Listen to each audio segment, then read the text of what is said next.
So hello everyone. We're still having people coming in for this online event. We strongly hope that next time we'll be able to welcome all of you here at the Live Center to present the facility. And on behalf of the entire EMBA team, Paul Yatke, Ania Girova, and Alexandra Dimitrova, once again, welcome to this event. We will take a couple of minutes to present quickly the program, for those of you interested, of course, and then we will go on with a short discussion with two of my dear colleagues, Professor Pantelidis, Professor Kirov, on all of the challenges that the recent changes have put on us, both in terms of making business, but also in terms of education, delivering knowledge, interacting with students. We will have also some words from Evelina van Mensel and Peter Tornev. They're our alumni from the Mba program here. And of course, all along the way, you can post your questions to the Mba team, to our faculty members, to our alumni, of course, and we will address your questions as we go.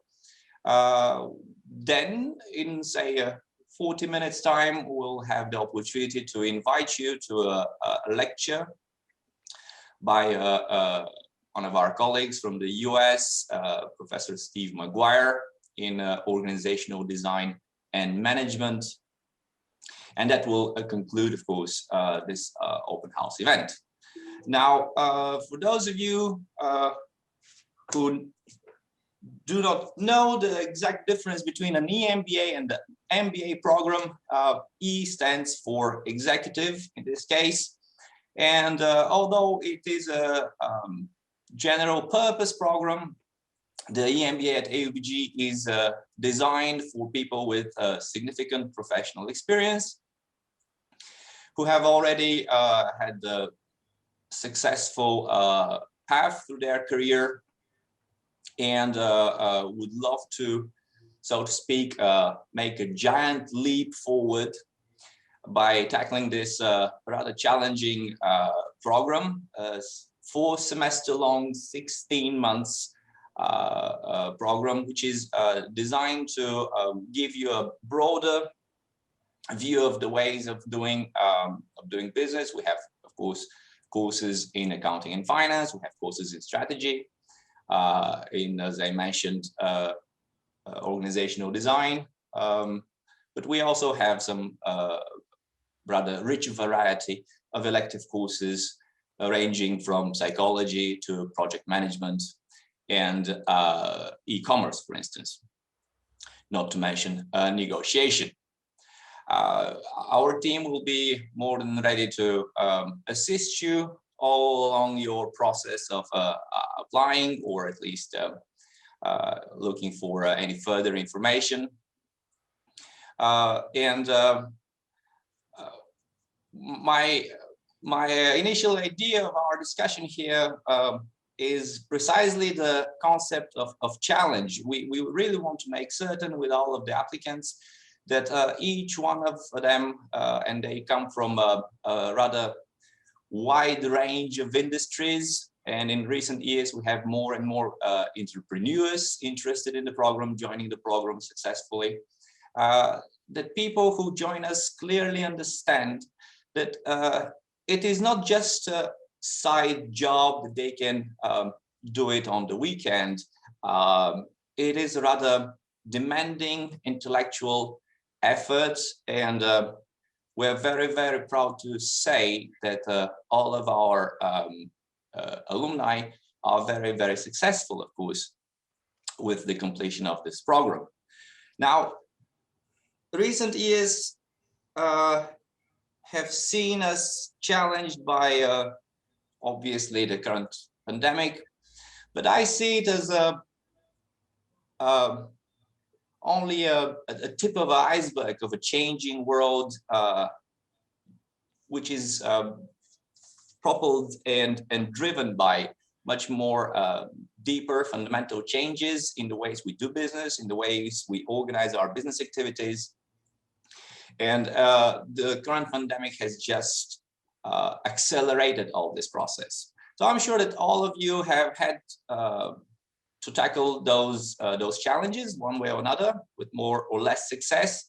And you still have, so to speak, questions about the most appropriate way to sort out those challenges. So I'll turn to Professor Pantelidis. I'll quickly present him, very dear colleague of ours, Professor of Strategy. 25 years of professional experience. That tells you what age he is. Now, Arthur has held senior leadership positions in a variety of fields like strategic planning, operations management, project management, system engineering, he's an engineer, quality assurance, and of course, research and development. He has led business and operation management activities almost all around the Americas, Europe, Asia, Japan, where he has lived for a number of years. And he has a significant experience in teaching at graduate level management courses at the George Washington University, that's in Washington, DC. He has also established a lot of very successful corporate learning programs. Now, he has joined AUBG some 5-6 years ago when he moved to Southeast Europe, and while holding teaching and research positions at AUBG as an associate professor in strategy, he has also managed to create a consulting office here in the region. Were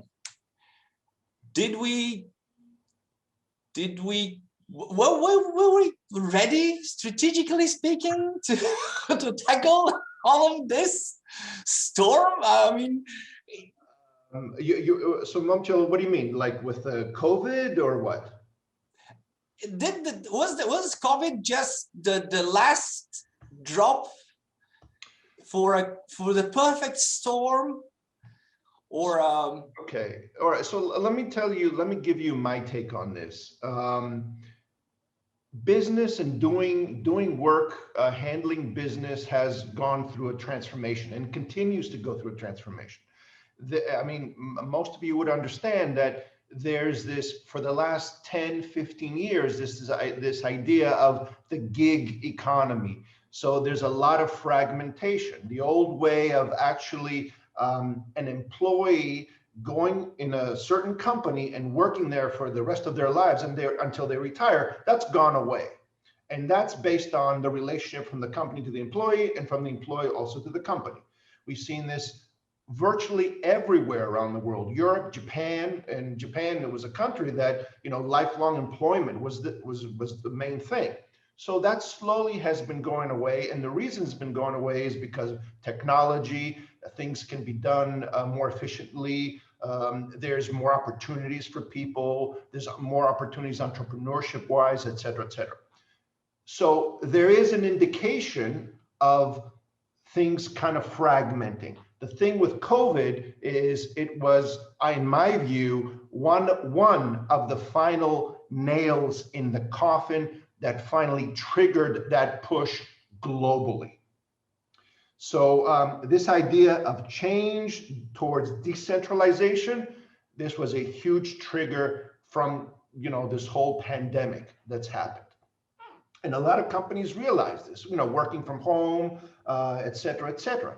The most important factor here, and it relates to change in organizations, the most important factor is this idea of trust, okay? So let me just wrap it up for you guys to kind of think about it. I would argue to all of our kind of members here that in general, we as employees really don't have any issue with change in an organization. We don't. Change is okay. Now, a lot of you may say, well, no, there's fear, et cetera, et cetera. No, no, no. I would argue that change is okay as long as we control it. This is the problem with this idea of change management and change organizations. This is the issue. When we work for a huge organization, we really don't have control over that change. If we did have control over that change, over our kind of work relationship in that organization, we would be fine with it. So how does that relate to COVID? Well, now with the pandemic and this kind of trigger, this push towards decentralization and kind of more of the gig economy. When I say gig, is we kind of stay at home, we do work like this, et cetera, et cetera. What happens now? Now we have more control over it. We have more control over our daily hours. I talk to many colleagues in the United States that basically say, well, I as long as I do my work, I can have my flexible time at home. I can take care of my kids. I can go shopping. I'll still have my phone and get my emails, etc. But I have more control over the way I relate to the organization. So based on that and the fact that we as human beings don't mind change as long as we control it, I think that's why I say it's like one of the final nails in the coffin in terms of this decentralization of doing business. Okay, I know how important the notion of culture is, and how much you emphasize on the concept of culture as a framework for business activities, obviously, and you insist on it in your classes. So you basically believe that we are having a cultural, from a business perspective, of course, a shift of the paradigm here. Absolutely, absolutely. And I think there will be no retreat, okay? So this is why I say this, because if you read the news over the last, I don't know, about a month or so, one of the things that I tell my students is you need to keep up with the business news. Every day, keep up with, read the business news, follow what's going on globally, internationally. And if you read the business news for the last month, maybe 2 months, you'll see that a lot of the CEOs, a lot of the presidents, CEOs of organizations are saying, okay, now we need to start getting people back to work, back in the office. And the news is that a lot of individuals say, well, you know what, if you're going to make me go back to the office, maybe I don't want to work in this organization anymore. So this is why I say there is a cultural shift. And it's not going to be 100%. We're not going to see, organizations now say, okay, everybody works from home. No, we're going to slowly migrate into a hybrid type approach. So there'll be a certain core level of individuals who will be in the office, and they can be rotated. There'll be a certain percentage of individuals who will be working at home based on how their work, whether it's customer service or data entry or whatever that they can do from home. And then there'll be circulation of this. So this is what I think, yes, it will be a cultural change. It's already started as a cultural shift, but it's not going to be 100%. And it's going to take some time. But there will be no retreat. There will be no going back to business as usual. The way work is done, I identified through employee skills, through the COVID pandemic, this idea of flexibility, this idea of really the value chain, and I'm not talking about suppliers. I'm talking about the internal value chain of employees is shifted. It's shifted permanently. And we're going in a different cultural direction from an organizational cultural point of view. So it seems like the ratchet has clicked. I believe so. I believe it has clicked, and it's not going to go back. And the successful organizations are the ones that can harness this flexibility, this idea of flexibility. And what I mean by harness this idea? Well, okay, what systems can we put in place to make this work? Those organizations that are going to fail are going to say, well, no, you're going to have to come into the office. We're going to have to go to the old structural, hierarchical structure, et cetera, et cetera. Those businesses are generally not going to optimize their performance. The businesses that will optimize their performance are the ones that are going to say, okay, what kind of processes do we need? What kind of systems do we need? What things do we have to set up to make this hybrid situation, at least in the short term, work? And eventually those companies will be the ones that will be very successful. And this idea of fluctuation and flexibility and rethinking the work relationship, as it continuously develops over the next, I don't know, 3, 5, 10 years, those organizations are going to be successful in moving forward. Okay, so one of the industries which is torn by the need to change and evolve on one hand, and on the other, the need for stability, obviously is the finance industry. And we have seen a lot of changes in the finance industry over the past decades, not only the past years, but decades, despite all the storms we have been through ever since the mid-90s. So I will turn to my other colleague, Andrei Kirov, associate professor in finance with the American University in Bulgaria. Quickly present him as well. Let me introduce him. He also has a significant number of years of professional experience behind his back. Don't get fooled by this smiley face. He has been consulting and holding management positions with American and Austrian banks over the years. He's the author of very strong, solid credit rating models that have been used in more than 100 financial institutions throughout Europe. I'm not making this thing up, believe me. And he has been, in recent years, contributing to training people from institutions like Raiffeisen Austria, UniCredit Bank, among others. He has also been contributing to the business community here in Bulgaria by offering some highly specialized management consulting services to entrepreneurs and rather micro and small family businesses in recent years. Last but not least, Andrei is an accomplished golfer, a surfer, and believe it or not, a conqueror of Mont Blanc, of which he has very fond memories. Andrei, you're an economist and a financier. These last stormy years, and as Arthur puts it, the last nail in the coffin, what does it mean in terms of our understanding of finance? I mean, from what I know, the net present value formula is not going to change. And whenever somebody says internal rate of return, it's still the same thing in Excel. What does it mean in terms of finance, both for a business organization and for the industry as a whole? We have those fancy words now, say fintech, big data, etc. How does this reflect to our way of making finance? Okay, Monchil, thank you for the introduction. It's really great to be here with you. All participants interested in the Mba program. Some of you already graduated successfully. I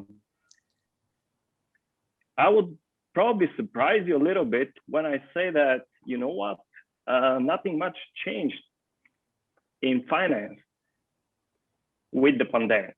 Why do I say this? Is because, I mean, of course, it depends on what type of person you are, what type of education you hold, in terms of the approach you take to finance, right? So now, if we compare finance to accounting, where you deal with the past, of course, you know, a significant change like the fintech disruption or the pandemic will completely change the way you think about these things. But that's not the way we think about finance. We, contrary to accounting, we tend to think that finance is future oriented. It's not about the past, it's about the future. So what does it make, you know, for us, if we knew that Tesla made 1,000% last year, or Bitcoin, you know, moved from 5,000 to 60,000 within 6 months? It's no use to us because it's the past. when we talk about finance, we're actually interested about the future, what the future holds for us. And if you think about it carefully, unless you have a crystal ball, some special, skills, the future is unpredictable, right? So as an approach, you like to think about finance as managing uncertainty.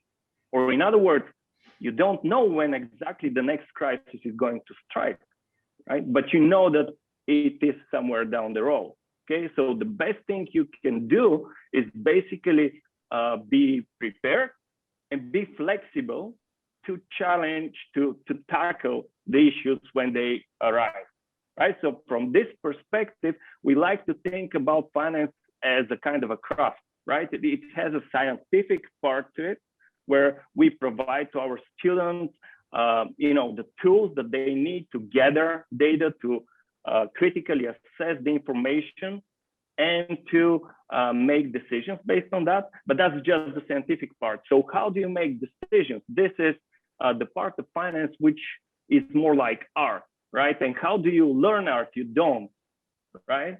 So what you need there is a special combination of science and art. And this second part, believe me or not, is the much more difficult to teach and for the people to grasp and to learn. And the only way to do that is basically to get your hands dirty, to start doing stuff, using the tools in making decisions. So the part of finance, which is not, running the models, but the part of finance where you use this information, you prepare it in order to make decisions that will influence institutions and people, for a number of years, right? And the only way to get better at that is to start doing these things, right? And the way we approach this is, after providing the scientific tools that are needed, is to put the students and the group, the cohort, in a real life situation where they work on a case, which is a business case that we either get from, some famous publishers like MIT or Harvard Business Publishing, or they're internally prepared. And we make them work on a real life case and make decisions on information, and assuming that the future will be unpredictable and will be changing. Right, that's one approach that we are using. Another approach, of course, is to bring the business in the classroom. So you already mentioned, I intentionally keep the light in the room low so that, the color of my hair doesn't show that much. But most of the professors here at the university share, very good international education on the one hand, but on the other hand, also multi-year professional and industry experience, right? And so either through our own experience, we put the group in situations where we ask them to make decisions, or we bring our partners from the industry to the classroom and work together on real life cases, which then the companies take home and think about and use in their business. So might be a little bit surprising, but there is no change in how we think about finance. The pandemic is just another piece of evidence that shows us that even the most diligently prepared business plans and projects and strategies that we have, they're gonna have to be changed and adapted based on what happens and what lies ahead. And we take this as unpredictable.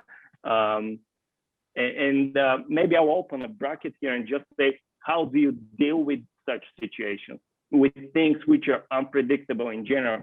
The thing is, something that you did not mention from my CV is that I also play baseball actively. And in baseball, we say it's all about the percentages, right? So when you deal with unpredictable outcomes, you cannot ever hope to be 100% correct all the time.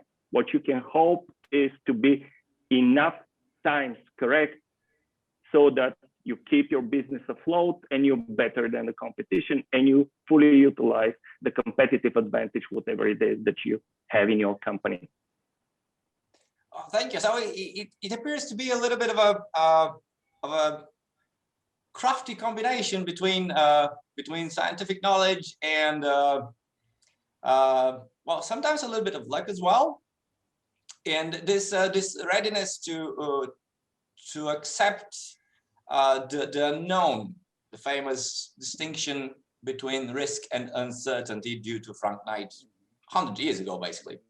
So what we are trying to do basically is distinguish speculation from investment, right? You know, Indeed. Gambling on an outcome as opposed to making informed, optimal decisions. Optimal in terms that they're not going to be 100% correct, but they will be more often correct than not. Indeed, and in terms of distinction between gambling and investment, maybe or maybe not, was it a wrong or a correct decision? We have two witnesses here of our program, Evelina and Peter. It's always a pleasure to see you people. A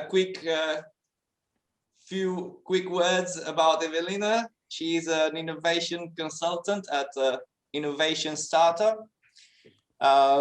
Very active social entrepreneur. She's alumna from our 14 cohort at the EMBA here, and for the last couple of years we have the distinctive pleasure to have her as an instructor in marketing at our undergraduate program. Peter Tornev graduated from our EMBA program last year. He's a director at ATC Accenture Bulgaria. It's a pleasure to see you both. Is there life before and after EMBA? How does it sound? Was it a good bet or not? Sounds like a perfect question. I'm going to start first. Thank you very much for having me. It's a pleasure and honor being here today. I want to start with just saying that for everyone wondering if they should go on this path, I was in your shoes a few years back, wondering how I'm going to juggle with my professional life, my managerial position, my family, my kids, my dog. And I was really scared to jump into this adventure. So the word is scared to take the decision. But looking at it a few years later now, looking back, this was the best decision I ever took in my life. And it was a life changer for me, because today we're talking a lot about change.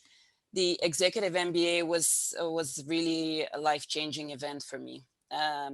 Why? Because before that, I had accomplishment in my professional life. I felt accomplished, but I felt like I've reached the top, and I didn't feel like I'm developing anymore. I didn't feel like I have enough academic background for the position I was holding. So it was both practical, but also personal, my pursuit of this master's degree. So I didn't want to have any master's degree. I was looking for something more special. So something that not only holds outstanding academic background, outstanding faculty, but also like-minded people with whom you actually share every day. So it gives you this unique perspective of other people who have the same struggles you do maybe at work, who can share with you some tips from their own professional life. So you find yourself in this room of very motivated, high-level professionals that you also learn from, together with your faculty. And it's an experience which is not only teaching you and giving you this business toolkit after every class, after every weekend, you go back to work and you have your tools ready to start implementing them at work. So we're talking about very practical, general education in every sphere you need as a business professional. So it doesn't lack anything. It gives you this toolbox. But also for people who want something more, want to broaden their horizons a little bit, for years you're working more or less in the same sphere. This is also something that the executive MBA gives you from the American University. It gives you this perspective of the socially responsible leader. So something I really wasn't thinking about before really started from the university. Not to mention that I was never thinking about becoming a university professor. My professional background, the most extensive one, is in marketing research.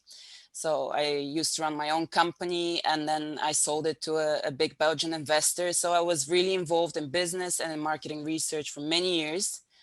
And after the courses we had at the Executive MBA, this is why it was a life changer for me, because it really made me more think about social entrepreneurship, business and society, ethics of business, different topics that really came very close to my heart.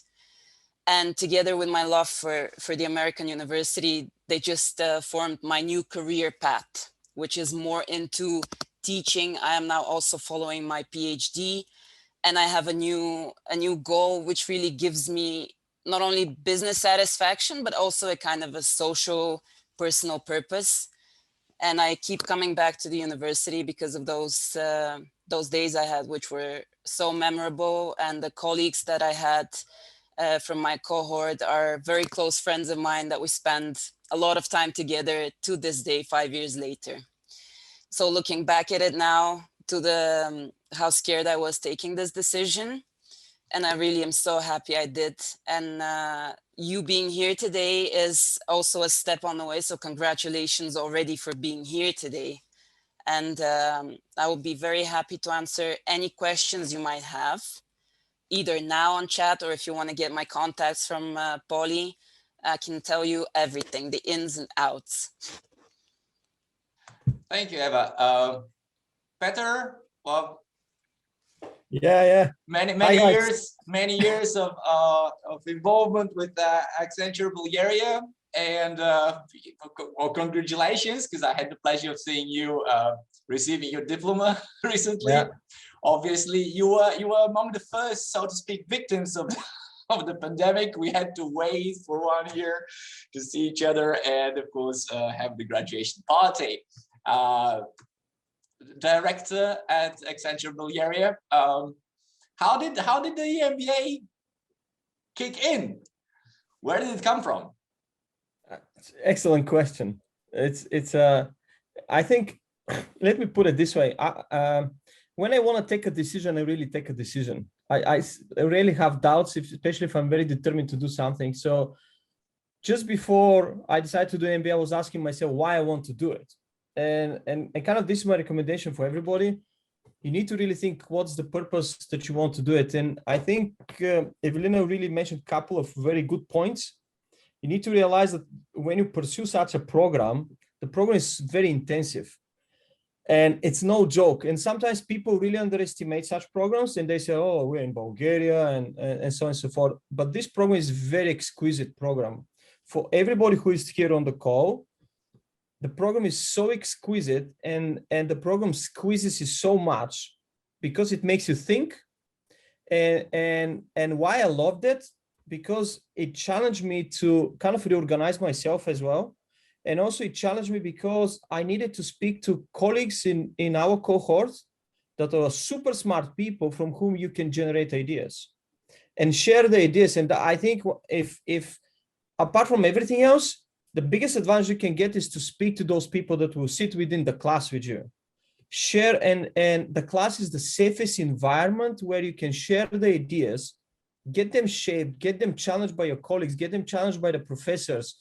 And actually, it's really safe to experiment. And one thing that I also didn't believe, because in many situations people say, oh, you can get this program and then you apply the learning immediately into your practice because you're executive and you are, let's say you're a manager or at a very senior level, or you just are going through the ladder. But actually that's the truth, because there is really, really very practical things that you study. There is nothing that you go, if you start off, let's say from public speaking, you as a manager, you need to go and speak. You become the face of the company. You need to go to an event. You need to speak to your people. You need to speak to your shareholders. You need to speak to whomever. You need to know how to do your storytelling. So even the MBA program starts from this cool thing called storytelling, with one of the most amazing professors you can have the experience to study with him, and then gets you into the nitty-gritty of finance, operations, strategy, all those details that you really need to succeed in everything that you do. But still, one thing that I have to say, and I'm saying this is a joke, guys, that I hated the program. I'm very passionate snowboarder, and believe me, every time when I wanted to go and snowboard, there was a huge storm, ideal for the conditions. I had to be in school. And I was saying, okay, I really hope this will soon be over. And when you early on mentioned like, hey, we were the victims, actually, I was fortunate enough to be a victim only for the last 2 weeks of the last semester. But I think the pandemic, it's not as important per se for your study. I think it gives you the opportunity really to reflect on even on your studies, and also to get connected to the people, because people get really close. And because of the pandemic, they need to communicate more. They need to study more, because you're not seeing, if you still study in pandemic, you don't see each other very often face to face, which provokes you even more to get out of your comfort zone and communicate. And I think this is one of the key success factors for any leader, to be able to communicate and express his ideas and to make people follow him. But the program will really give you all the fundamentals that you need. And every single professor brings its own exquisite taste of how they want to deliver the information. And every professor will challenge you, and every professor will welcome your ideas. And again, I mentioned this before, but I really repeat, this is the safest environment. And that's why I really love the program, because every idea that you can have, you can bring it into school, and you can get a question, you can get a challenge, and then you form whatever you want to form, and that's way how you can go back and practice it really on in your day life, in your company. So, but life continues exists after the program. We were able to graduate, as you mentioned, even though albeit like 1 year later, but I think it was an amazing experience. And guys, honestly, I think the American University is the only university that does this amazing graduation, which is also really worth it to experience it. So I would welcome everybody to do the program, especially people who want to challenge themselves and get out of their comfort zone. And I think this is what you need to, again, ask yourself. Do you want to get out of the comfort zone and really sit on your butt for 1.5 years and study? And there will be lots of sacrifices. And one quote that I really love from amazing, I used to play basketball also. I'm not very tall, but I played basketball a bit professionally. And I love Kobe Bryant, and he said he had really one saying when he mentioned, they asked him why you became so good. And he said, because I was not, at certain point in my life, I was not the best husband, I was not the best uncle, I was not the best brother, I was not the best friend. Why? Because I really motivated myself to become the best. And the program will do that to you as well. So Evelina mentioned it, she needed to juggle the dog, the kids, the husband, and everything. But the program teaches you that actually, to become better at your time management as well. And you don't even notice it because you'll be so occupied, but you get so inspired by the people. And I think apart from everything else, the amazing professors, needed to say, and don't be fooled by Andrei's gray hair. He is very young inside, surfs a lot. So you get to see that professors are also people. They have their own life, that they can share their own personal stuff as well. And that's what makes the class very unique, actually, is this very nice relationship that you can make, and the very open communication that you have, because the MBA program is about colleagues. And the last thing that I would like to mention to you, when you think about the program, I think the bit that you will notice is that you, honestly, guys, sometimes you may think that you're really unique because you're so special. Now you get into this amazing program, and suddenly you end up with, in another, I don't know, 20, let's say, people who are amazing as you are. And that's one thing that the program will get you into. Again, think about your comfort zone, how you communicate with those people, because you need to learn. And the program will teach you how to communicate with people that are at your level, or that are upper your level, and so on and so forth. So honestly, guys, if you really want to do it and get out of your comfort zone, that's the place where you can do it. So I was fortunate enough to experience, and I never regret it. I wouldn't say that it was not challenging, so not lie. And again, I'm happy to answer any questions. Get in touch with me even after this event. Ping me. I'm happy to answer any questions. And now, if you have any questions, shoot them off. Sure thing. Thank you, Peter. In a couple of minutes, we'll have a glance at an actual class with Professor Maguire. You already have the link in the chat. I hope you see it over there. I want to thank Arthur and Andrei for joining us from Blagoevgrad, and Evelina and Peter for sharing their experience with us. I hope that you already see that there are two really valuable, say, features of the program. One is this diverse international faculty that we have here from the US, from UK, from Central European University, but also the variety of participants in the program, approximately 20 to 25 students per cohort from different industries. Each one of them, as Peter mentioned, exceptional individuals in their field with different ideas, and this mixture of people. We owe it to our EMBA team, Polly, Annie, and Alex.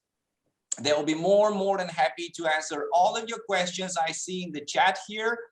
They'll get in touch with you in person for all the details. I see Valentin is interested in the time frame and the workload of the program. We'll of course address those questions. Professor Maguire's class starts in a couple of minutes, say perhaps a minute and a half or two. You have the time for a quick break, and then of course you can join with the different link you see in the chat to see how an actual class in our EMBA program works. I want to thank you very much, all of you. Once again, Evelina and Peter, thank you for joining us and sharing your experience. Arthur and Andrei, as soon as I'm in Blagoevgrad, it will be a pleasure to see you again in person, I promise. To all of you, have a very pleasant afternoon. We will be happy to answer all of your questions and enjoy Professor Maguire's class. Goodbye, everybody. Thank you very much. Thank you. Take care. Bye-bye. Bye.